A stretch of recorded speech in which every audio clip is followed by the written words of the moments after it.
دوستو دجال جو کہ دنیا کا سب سے بدترین فتنہ ہے اور جو قرب قیامت کے قریب ظاہر ہوگا اور جس کی نشانیاں رسول اللہ صلی اللہ علیہ وسلم نے کھول کھول کر بیان فرما دی، اور ہر نبی نے اپنی قوم کو اس فتنے سے ڈرایا۔ لیکن ایک ایسے صحابی بھی ہیں جو دجال سے ملے اور دجال سے ملنے کے بعد انہوں نے اسلام قبول کیا۔ آئیے جانتے ہیں کہ وہ کون سے صحابی ہیں جو دجال سے ملے۔ دوستو حضرت فاطمہ بنت قیس رضی اللہ تعالیٰ عنہ نماز کے لیے مسجد کی طرف جا رہی تھی۔ یہ دور وہ تھا کہ جب مرد اور عورتیں ایک ساتھ نماز پڑھتے تھے۔ جب سب لوگ نماز سے فارغ ہوئے تو حضور صلی اللہ علیہ وسلم منبر پر کھڑے ہوئے اور آپ مسکرا رہے تھے، اور مسکراتے ہوئے فرمایا سبھی لوگ اپنی جگہ پر بیٹھ جائیں، اور آپ نے سب سے پوچھا کہ تم جانتے ہو کہ میں نے تمہیں یہاں کیوں جمع کیا ہے؟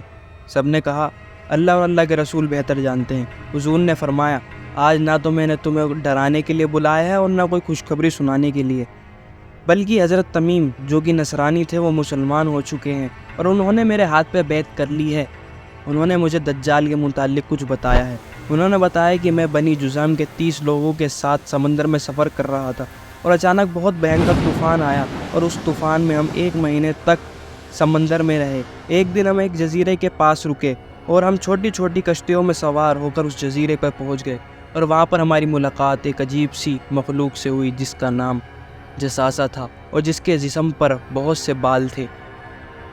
ہم نے اس سے پوچھا تم کون ہو؟ اس نے بتایا مجھے چھوڑو اور وہ جو ادھر ایک مندر ہے نا ادھر چلے جاؤ، وہاں پر ایک شخص تمہارا بہت شدت سے انتظار کر رہا ہے۔ اندر ہم نے ایک شخص کو زنجیر سے بندھا دیکھا اور اس نے ہم سے 3 سوال پوچھے۔ مجھے بیسان کے درختوں کے بارے میں بتاؤ، کیا اس میں کوئی پھل وغیرہ ہے؟ ہم نے کہا ہاں اس میں بہت سے پھل ہیں۔ اس نے کہا وہاں بہت جلد کچھ نہیں ہوگا۔ پھر اس نے لیک آف تبریہ کے بارے میں پوچھا، بتاؤ کہ اس میں پانی ہے یا نہیں؟ ہم نے کہا اس میں بہت پانی ہے۔ اس نے کہا بہت جلد یہ بھی خشک ہو جائے گا۔